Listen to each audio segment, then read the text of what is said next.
All right, hello everybody, and welcome to Health Tips for Life. This is the first live stream I'm gonna be doing here, and I will be having my conversation with a health professional who was kind enough to allocate time for me here to share his knowledge about health matters. So let's welcome our guest first here.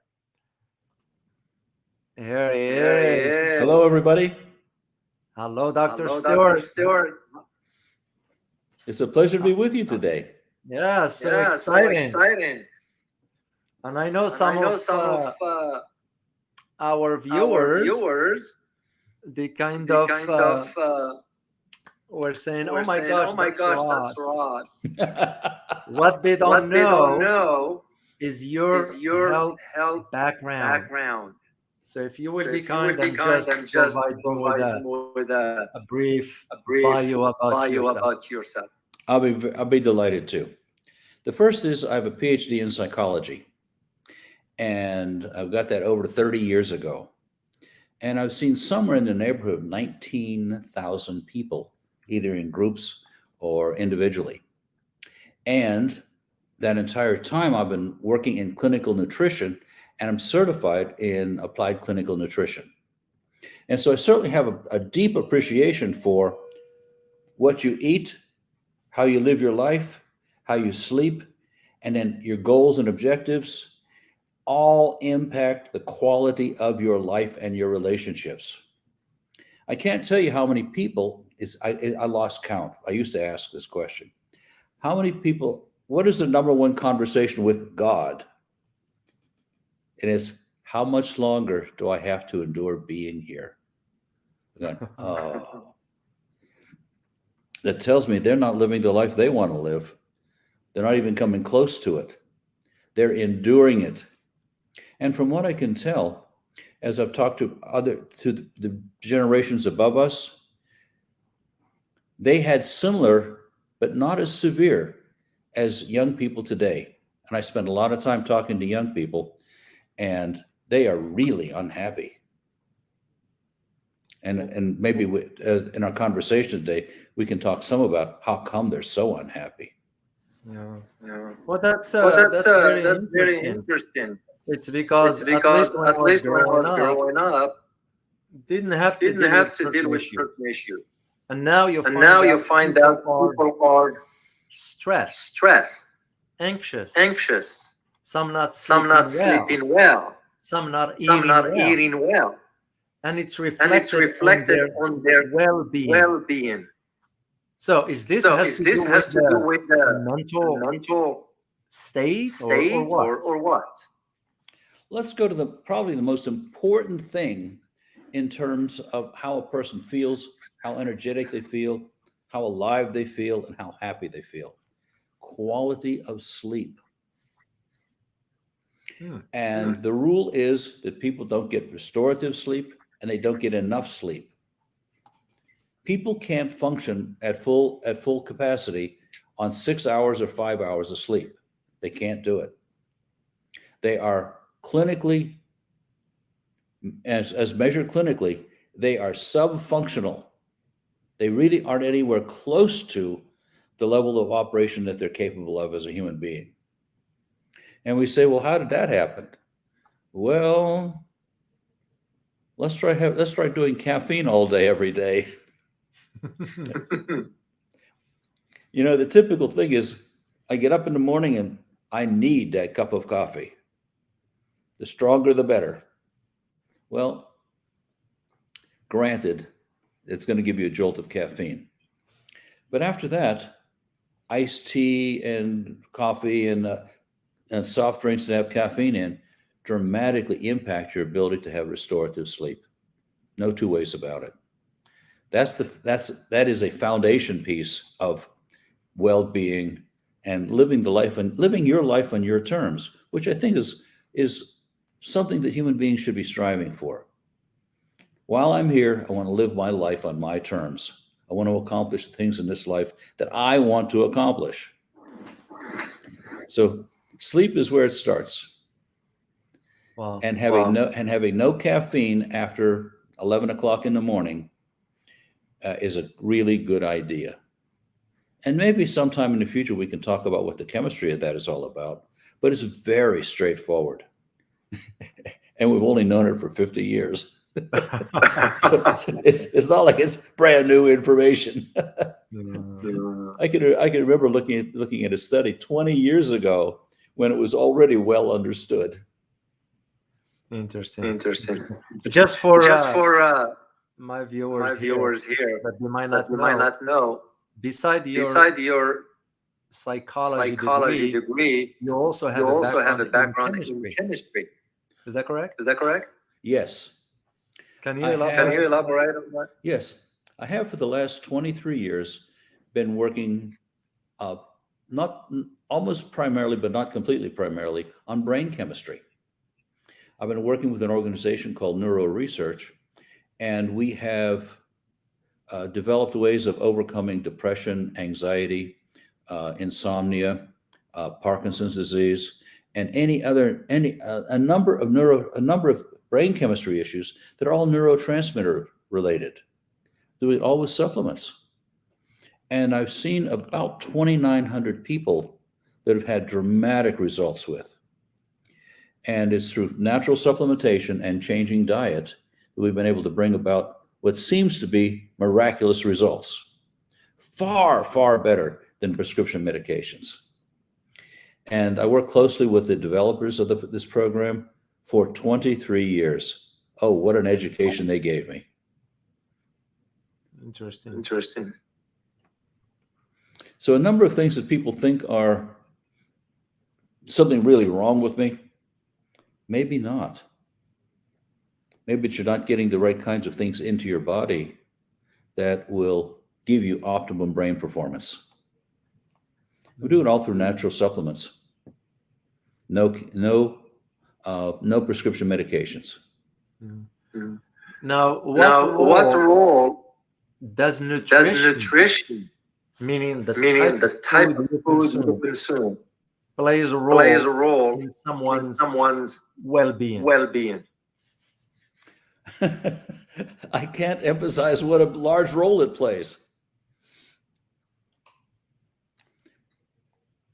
Do people want to be energetic all day, or do they want to feel depressed? Do they want to feel happy? Do they want to be really healthy and avoid cancer and heart disease, the two number one killers? What you eat and put in your mouth is critical in terms of your success in life.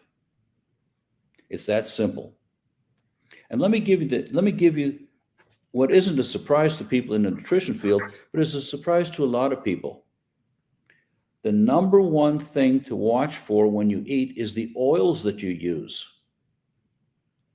Things like canola oil or seed oil. These things your body has no way to cope with. This is really tragic. It clogs your arteries. It gives you inflammation of your joints. It makes your muscles hurt. It weakens you. And the two oils and fats to use are coconut oil and, you ready for this? Butter. Butter's one thing is food, and your body actually recognizes it as food. Canola oil and all the nut oils and seed oils, your body doesn't know what it is. And it has no ways of digesting it properly. And it just goes into your system and gives you any number of inflammation, including arthritis, including making your joints hurt. Here's the number one thing, it clogs your arteries. And as that's a bad thing to have happen, clogging your arteries. So coconut oil and butter, do all your cooking with that, and all of a sudden you feel better. Another thing is short chain carbohydrates. Now, there's been a lot of talk about this over a long period of time now, as if it's the number one problem, but it's not. The oils is the number one issue. Number two is short chain carbohydrates. That's sugar, that's bread, that's pasta, anything with wheat in it, and most grains go to short chain carbohydrates. and they deregulate the flow of energy in your body. They'll give you a real rush, and then insulin comes in, grabs up all that extra sugar, degrades it, and now you sink into feeling tired and listless and unhappy. So you can watch people cycle through this. There's a very popular record out right now called I Want a Sugar High. It's I don't know how popular it is right now, but last year it was really very popular. And young people it's part of the conversation of young people about, yeah, we know we're going to do a bunch of sugar and get as high as a kite. And then they're going to crash. And by the way, alcohol is a short chain carbohydrate. So not only does it deregulate your energy, it also profoundly hurts your liver. So all the processed food, which would it be fair to say that the food industry, the beverage industry, meat industry, all of them are promoting food to make people sick. So the pharmaceutical can sell medications. You couldn't be more right. That is spot on. We take a look at processed food, of course it has to be the cheapest possible ingredients that people will actually eat. And so, the thing about free-range chickens, they're actually out eating seeds and bugs, and they're running around, as opposed to 7 chickens in a coop this big that are force-fed, they're actually force-fed grains. Those are not the same animals. Another thing with that is so many of the meats now they're injected with hormones and antibiotics, and the feed is subjected to hormone disruptors. And what do you think that does to human beings? Because we are creatures the same as chickens and cattle and everything else. It deregulates our hormones as well. So you go to the store and you get meat that's you don't know where it came from. It might be a spent dairy cow. The average life of a dairy cow is 5 years. 2 years growing, 3 years production, slaughtered. Those animals have been chemicalized beyond words. And then we eat the meat and think, okay, well, it's good for us. Well, maybe. But then you ask, how come young men now only have 37% of the number of sperm that 2 generations ago was normal? It's in the hormone disruptors. And we pretty well know what it is, but there's no national resolve to demand better food. Give me the cheapest stuff, and let me start my day with breakfast cereal and denatured milk. Well, that's not the way to do it. I used to work with kids. Matter of fact, I worked at a mental health center, and I was in charge of the children's outreach program for the entire county where I worked. And we'd get these really disruptive kids. And I mean, they were holy terrors. The school would refer them to us. We'd go to these visitations, and the fighting that was going on, the disruptive in the classroom, it was real deal. And it was really tragic. We start working with the parents and start the kids eating a real breakfast, say bacon and eggs, ham and eggs, but not breakfast cereal anymore. Believe it or not, the number one breakfast food was apple strudel Pop-Tart. Those were very popular. You set a kid up to fail in school. Yeah, give him a sugar high and send him to school, and he'll be real active till about 10 to 10:30. Then he does a blood sugar drop. Now he's a monster. He can't think, he can't focus, he's failing, and the teacher's after him, and he's unhappy, and he's going to let you know how unhappy he is. And so we saw the resolution of ADHD when we improved the diet of the kids within a couple of weeks. They're going, hold on, where's the medication? We didn't need it. We gave the kids real food to eat, and their brain they now had the brain capacity to function optimally in school. The challenge was to get the teachers to give them another chance. Yeah. Yeah. See, that is the reason why, at least for me, in my place, I'm very careful about what I eat. And that was the whole reason why I decided to do this channel. And of course, with your help, because you agreed to allocate an hour of your schedule once a week to share the knowledge with our viewers here. So I'm very grateful for that. So I can't emphasize the importance of sleeping well, and we might even do a whole show on just sleep. Okay. And the importance of a substantive breakfast.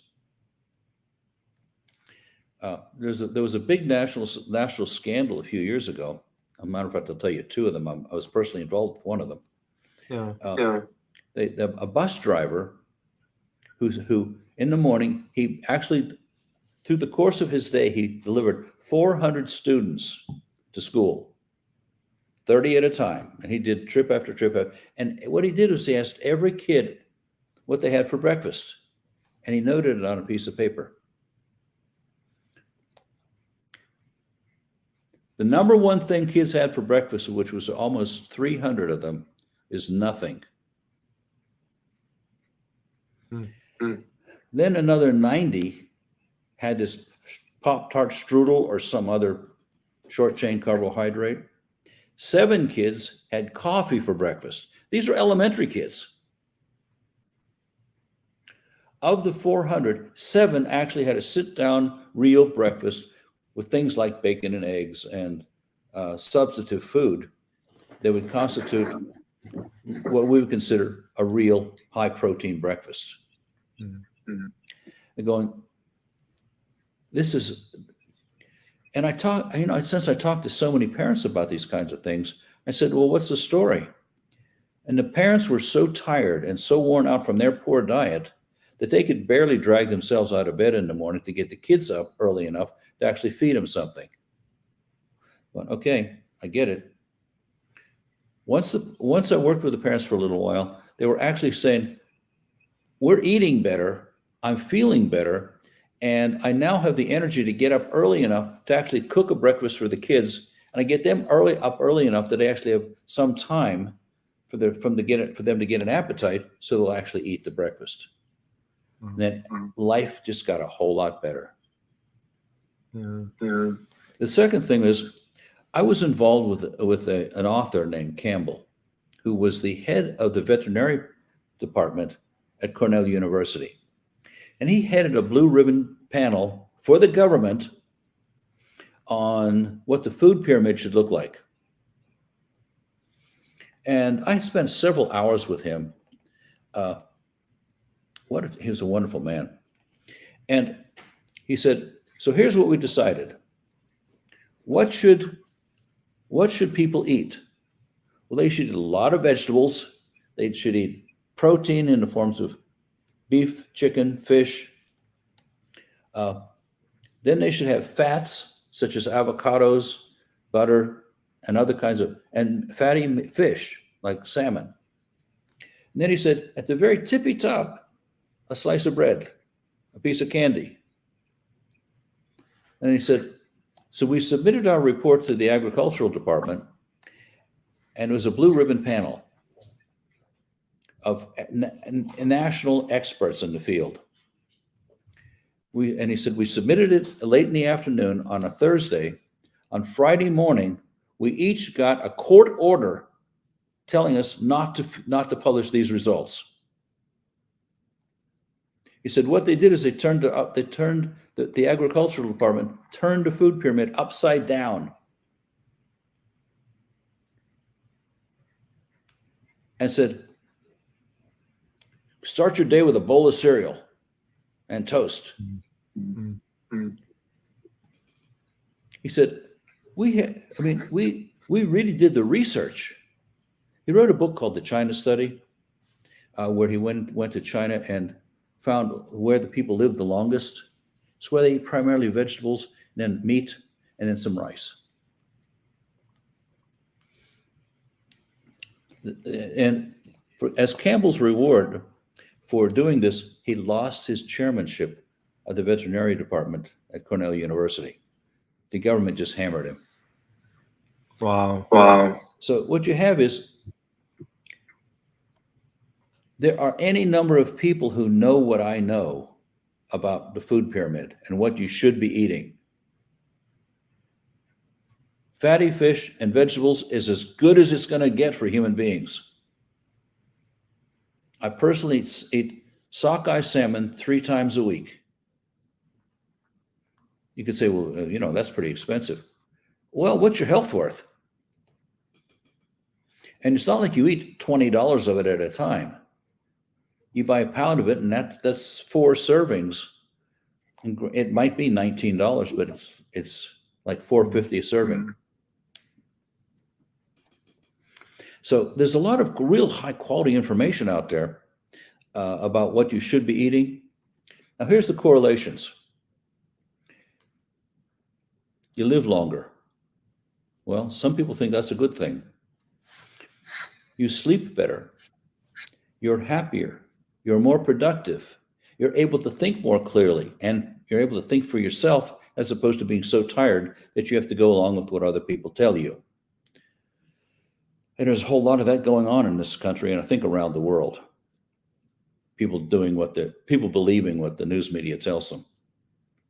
Although I understand there's a show called Geopolitics and Conflict that pretty well tells people the truth. Oh, well, that's another story. So, yeah, is food important? Matter of fact, we'll do a number of, if you care to, we'll do a number of deep dives into just what you really should eat and why you should eat it and what the impact is and what the research says, because there's real high quality research in a number of areas. And boy, can we tell people what to eat. Mm-hmm. Well, I do. When I eat, I only.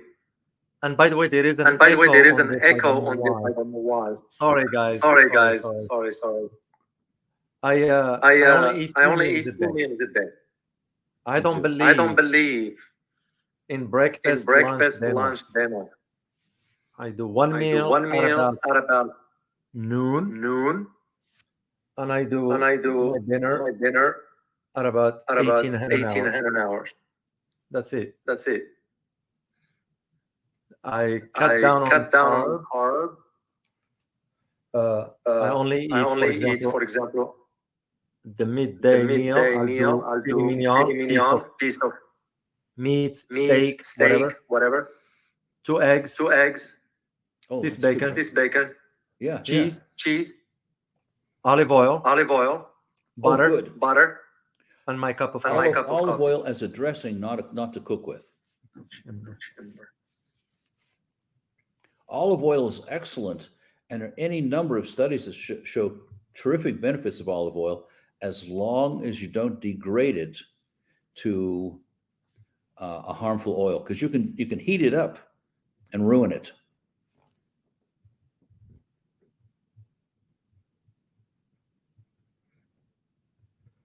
So why do?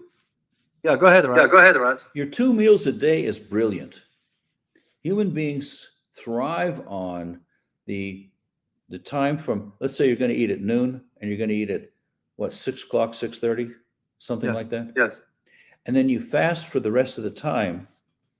The longevity studies on that are fabulous. You might live as long as 15 years longer and be dramatically healthier. And it's called intermittent fasting. And one of the benefits is you produce new stem cells. Stem cells are rejuvenation cells in your body. These things are just fabulous. And we actually have a way with a program that you developed yourself of inspiring your body to create new stem cells and rejuvenate you on an everyday basis. Good job, David.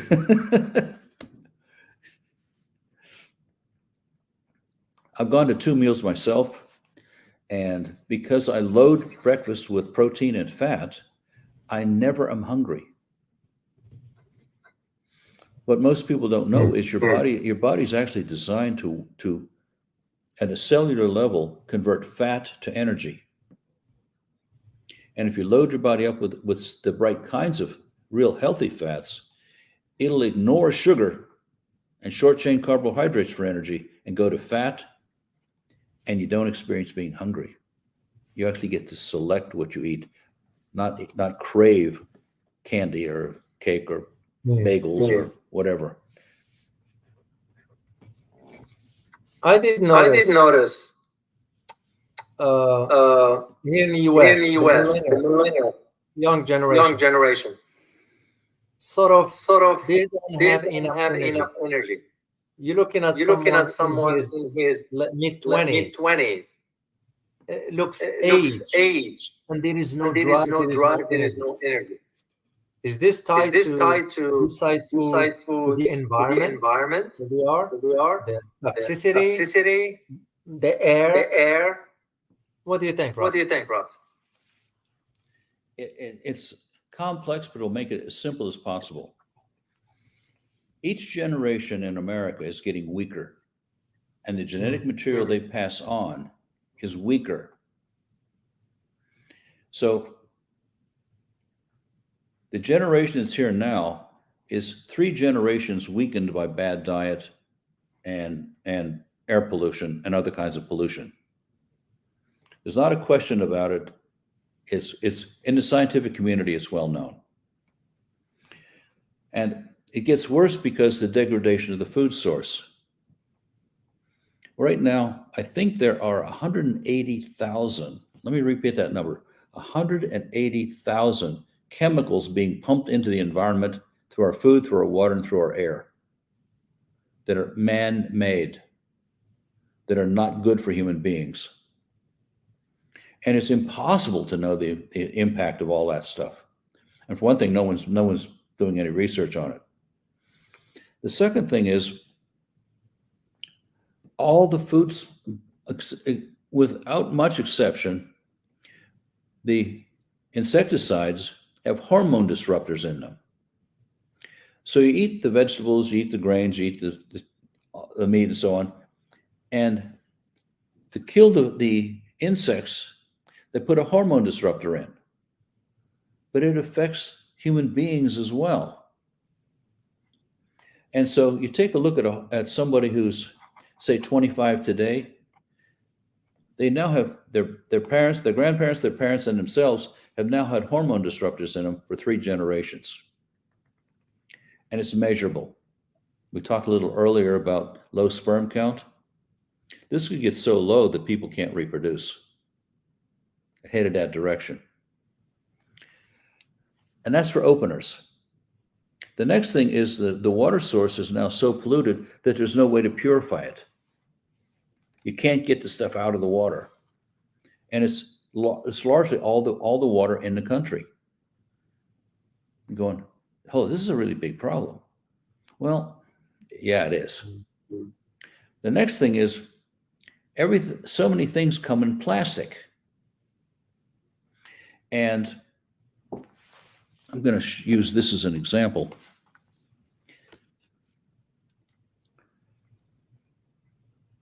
If you open up canned vegetable, this has a plastic liner in it, dissolves into the food. And every human being is ingesting about this much plastic that they don't know they're ingesting. Plastic is not a health food. Plastic is so contrary to life that alone could bring genuine disaster to humanity. And where can you go that you don't get plastic? You get juice at the store, it comes in a plastic container. I mean, it just goes on and on and on. all the things that we're being bombarded with, and we know the consequences. We know the cause, we know the effect, and it's like it's starting to become part of the general conversation. But people don't know enough of what to do, or it seems there's so much conflicting and confusing data, that is people's opinion, that it's hard to know what to do. That's one of the reasons over the many years I've studied with the best of the best, and the conclusions are really pretty solid as to what people need to do to enhance the quality of their lives. I mean, you recently did a show on turmeric. Is that correct? That is correct. That is correct. Turmeric is fantastic. And I know that you said that. The number one thing it's going to do is it's going to reduce inflammation, and your joints are going to stop hurting. Who do you know who doesn't have some sort of joint problems? Well, it's hard to find somebody. They've all got inflammation of the knees, the wrists, the feet, the ankles, the hips, something, or their back. And an anti-inflammatory like turmeric, the issue with turmeric is you have to take enough of it, and you can't eat a handful of it like this of real turmeric and get the benefit from it. It's too hard to digest. You have to take it as a supplement. So is food important? Yeah, only if you want to be happy and live long and prosper. Yes. Yeah. Well, I do admit. I really feel like my breakfast, lunch, whatever you want to call it, because I only do. And when I eat enough fat, yeah, I am very happy and excited. And you know, for years, the medical community was saying low fat, low fat, low fat. And the net effect of that was the cancer rate shot up like that.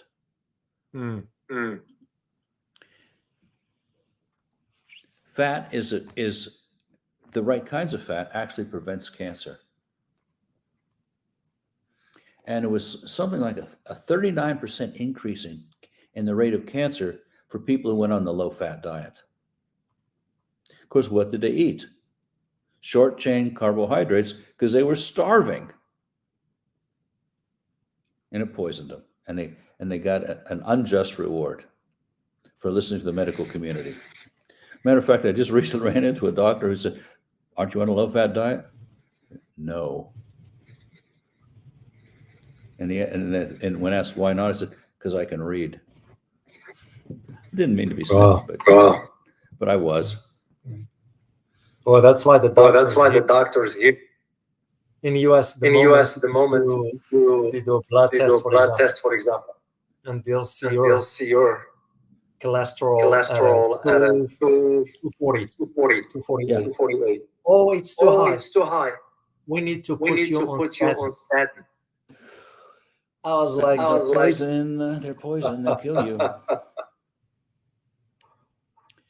You know, we did a hard dive into what the real statistics are with cholesterol, and you don't even need to look at it with any consideration until it gets to 265. Hold it. You mean not 100, not 96, not 86? That's a formula for your next stop is a cancer doctor.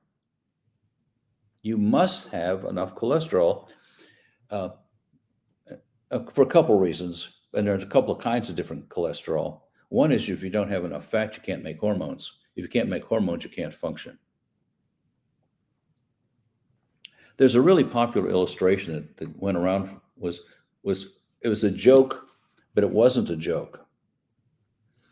And the joke was, how powerful are hormones in your body? Now remember, you have to have cholesterol to make these things. Mm-hmm.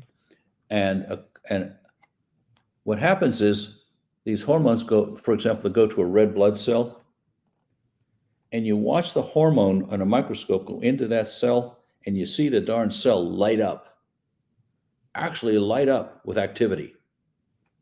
Going, wow. So How powerful are hormones? Now keep in mind, this is a story for an illustration. If you had a railroad train and it had 10 boxcars, for loaded for freight, and each boxcar was loaded with potato chips.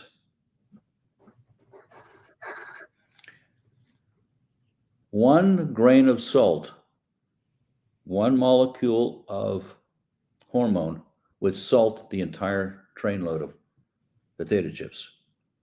Now, that's a story, it's an illustration, it's not real, but it lets you know how important hormones are to our body.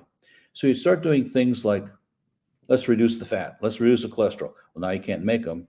Also, your body is now ingesting hormone disruptors, and you're going, whoa, no wonder I feel tired. No wonder I have trouble sleeping. No wonder my sexual function is out the door. No wonder I'm unhappy. We know that when people are hormonally balanced, they're very much happier. And everything in their life works a whole lot better, including how much energy they have and how optimistic they are about their lives and going after what they want. Wow. Yeah, I know. Anyway, clinical, go ahead. Yeah, I was going to just say one of our viewers, Losio Delgado, was asking, should we eat one, two, or three meals a day? Depends who you are and what your health is. If you've been on a high carbohydrate diet and you go to 2 meals a day, you're really hurting yourself. If, however, you start with a high protein, high fat breakfast, and you continue that trend of high protein and vegetables, small amounts with the other 2 meals, you'll eventually come to 2 meals a day. But you can't jump right to it if you've been on a high carbohydrate diet. It's too hard on your system, and you will fail because you'll feel, there's a part of your brain called the hypothalamus, which controls appetite. And what it does, it constantly is measuring blood sugar levels, moisture levels, and so on. And if you try this transition too quickly, the hypothalamus doesn't know what to do, and it will make you go and eat things you really should not eat. Let me go have a candy bar. No. These things. So the real point for this person is, if you've been on a high carbohydrate, transition yourself over the next 6 weeks to do 2 meals a day, and make sure that breakfast includes an avocado. Oh, your body likes avocado fat. Wow. And you can mix it. You can mix it with lemon or lime. The traditional Mexican thing is lime, and frequently lime and a little salt, and that's it. And it serves them very well, and it helps regulate blood sugar levels because your cells are now eating fat, not sugar. Interesting. You mentioned earlier about hormones. Oh yeah. I want to share this on the screen right there. So, Liang, hormone is a form of protein. Is that correct? I don't know. I've never heard that before. But I have to confess, the field is so big, I don't know everything. The real point is to do things that help your body produce the correct hormones, and to avoid those things which are hormone disruptors. Yeah. So if it's a protein or not, it doesn't matter. But what we know is that hormones are made out of cholesterol, which seems unlikely that it's a protein. Cholesterol is not a protein. Mm-hmm. It's a lipid. It's a fat. Yeah. How about the frozen food? Like frozen fruit, for example. Losio is asking here. Is frozen fruit good for you? Well, the ones that they put that back up there. Could you put it back on screen? Lucio, Sure. put blueberries, raspberries, blueberries, and berries. Those have something in them called phytonutrients. And whether they're frozen or fresh, those darn things are the fruits to eat. Things like bananas and peaches and all the all the really sweet ones, those are primarily fructose. And again, fructose is not something your body knows what to do with. But whatever's in raspberries, blueberries, and just berries in general, that includes strawberries, by the way, these have a number of real benefits to them. Anti-inflammatory, real low in sugar, and have any number of something called phytonutrients, which could be a show all in and of its own. It's a very interesting topic. But frozen, go for it. If you get them fresh, go for it. Interesting. Yeah. The frozen fruits carry insecticides. No doubt they do. Where I get frozen berries at, believe it or not, Costco, and they're organic. That means they don't have insecticides. It's a tough deal. You're not going to get away with no insecticides. Maybe we'll do a show on sulfates as to how to get rid of the insecticides, detoxify them out of your body. Wow, that would be interesting. Oh, detoxification at least once a year is imperative, because you can actually dump the stuff that's being stored in your fat. It's one of the functions of fat, by the way, is to take these toxins and poisons and harmful things and store them away from your tissue. But then you still have them in your body. Getting rid of them is a really cool thing to do. Well, just to let you know, here with our viewers here, I am doing 1 week detox. You know what I started the day with? A glass of celery juice. Okay. That's it. If you can tolerate the flavor. I did. I did. And I liked it. Oh, did you really? Okay. I find celery juice challenging, even though I know it's terrifically good, and it's a really healthy thing. You get a good you juice an organic celery stalk. I mean the whole thing. Yeah. Wow, is that good for you? Yeah, I feel great. I've been doing it for a week. Really, I intend to keep it for a while. Oh, I think it's a good plan. Yeah, that would be Interesting, Ross. Ross. We do sessions like this. It was for the viewers to learn more about the concept itself. One of the things that I found is, because I've been doing this for a long time, 40 years. Wow. And I know. And I find that if people have a simple understanding and can verify the result themselves in terms of how they feel better, they're very much more likely to continue on a program that's good for them. But part of every intervention is, how do you know that it's working? How can you verify it yourself so that you know, as opposed to listening to someone else's opinion or what it should do or should be? It has to work for you. It has to be its own unique impact in your life, because not one size of shoe doesn't fit everybody, and people need very different things. That's for sure. Would it be fair to say this is based on HZ statement here? Is organic produced more open advertisement gimmick than health benefit? That's a tough one, because it depends on the certification organization is certifying it as organic.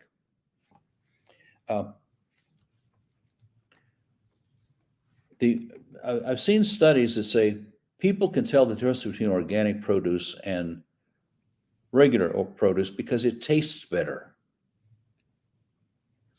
And going, well, I tried it myself and I could tell the difference. It actually does taste better. And in terms of nutrients, The relevant factor is how fresh is it, not whether it's organic or not. Because we want our vegetables to be loaded with things that really benefit us, vitamins and other kinds of nutrients.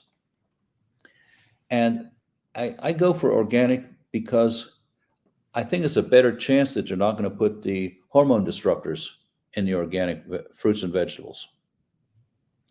And I'm very concerned about these hormone disruptors. I mean, when you talk about the impact of our children's children, we're really in big trouble. And that generation could end up being really tragic in terms of the hormones are so out of whack. And one of the things that we see with major hormone disruptors in animal studies, and then it's bearing itself out in human studies as well, is that traditional men no longer look like traditional men. Men are being hormone disrupted and not acting manly. Now that's a big conversation, I know it. And we're seeing women being disrupted in similar ways. Now that not the behavior is the same, but they're being profoundly impacted in terms of how they think, how they feel, and how unhappy they are. And young men are just as unhappy, but basically the same reasons, but it's this major hormone disruption. And the amount of stress that everyone is now feeling. In 1970, I read a study from Harvard, and what they were doing is they were measuring stress in people. And they said the average first grader in the United States has the same amount of stress that the average 21-year-old had in the year 1900. You're going, this is really shocking. And then you take a look at what's really going on, the pressures that are on kids in schools, in their families, no parent at home, bad food, all the things that kids have to endure, and the amount of stress that they're feeling as a result. Now, what do you think stress does to a human being? Well, the organ system that deals with stress is the adrenal glands, which sit right on top of your kidneys. The adrenal glands actually control how much energy you have. And a very high percentage, maybe into the 80s and 90 percentile of people in the United States have some form of adrenal fatigue. That means they're operating suboptimally based on poor adrenal function because they've been stressed by all the things that stress people to the point that the adrenal glands can't cope with it. Historically, people experience stress in two situations. One, when they were actually two. One, when they were starving, which is appropriate. The second is when they were in real danger, which is appropriate. And the third is when they're combating for mating partners. Other than that, they didn't have stressful lives. Is there a minute in anyone's day that they're not experiencing what's going to happen in the Ukraine, what's going to happen in nuclear war, what's going to happen between the Republicans and the Democrats?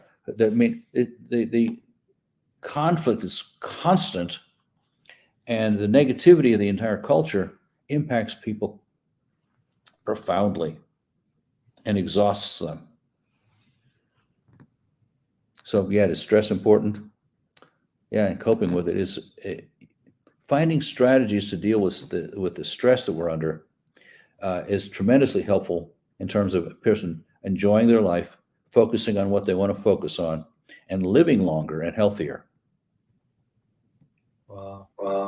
Yeah, Because you think we're facing a lot? I know, because this kind of things doesn't get they don't get they don't get discussed, discussed, and people and just people go just go about their their day way without without realizing realizing or or analyzing analyzing what's what's going going wrong on with with them them first. first. That's exactly right.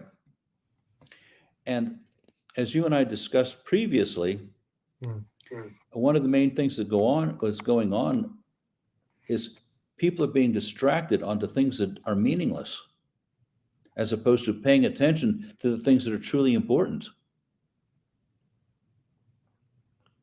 Your health, your family, your friendships, the quality of your life, that's what's really important.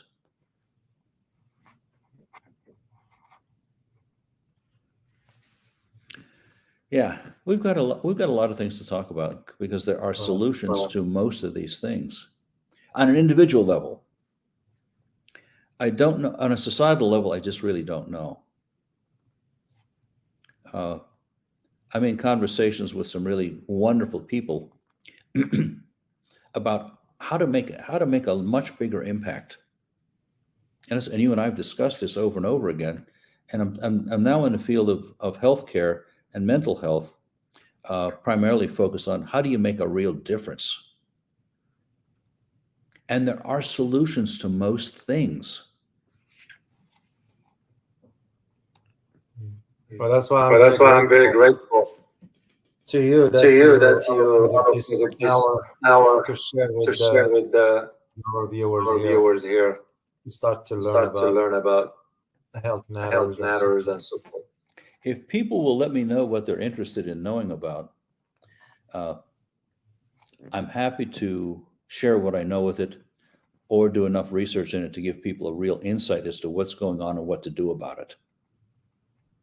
Great. But just for you, any final thoughts before I let you go? I know you had a busy day. Well, one of the ways I've found that is really satisfying for me is I do career coaching, which involves every aspect of a person's life. So I work with young people, 25 to 35. I used to work with CEOs. They're not as much fun. But yeah, I'm finding ways to make the level of impact that I want, a level of impact. But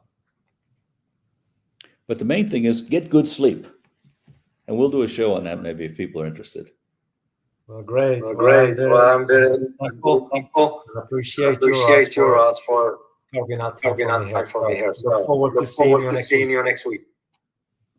All right, you take care. All right, guys. Can you, I don't know, first of all, my apologies about the mic that has been echoing. I don't know why. It's been working fine for me earlier because I did live stream earlier. So anyway, I just want briefly here to tell you,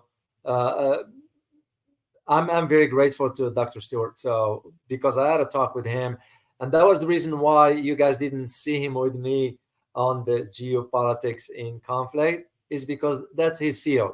You know, he was just helping me out, shall we say.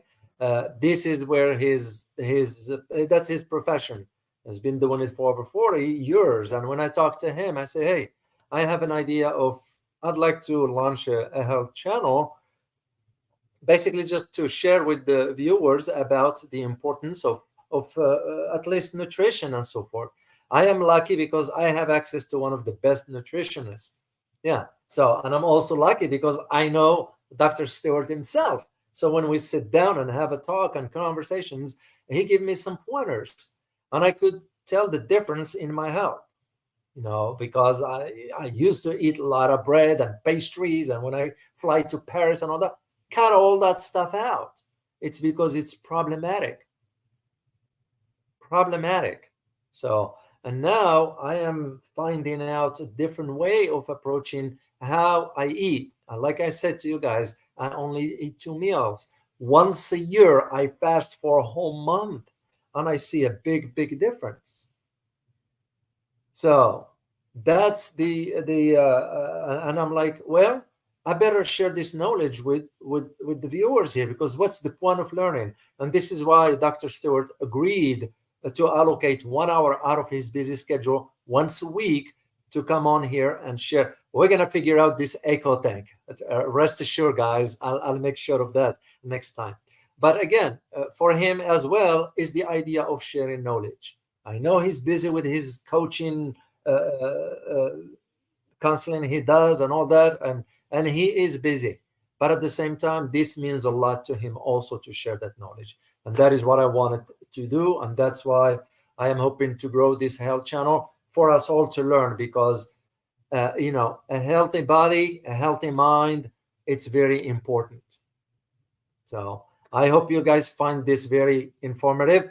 Look forward to, by the way, I'm going to release a video tomorrow about another aspect of, I think I did a video about dates, the importance of dates. So be on the lookout for a video tomorrow, and we look forward to seeing you next time. Of course, I will post for you once I schedule the next session with Dr. Stewart.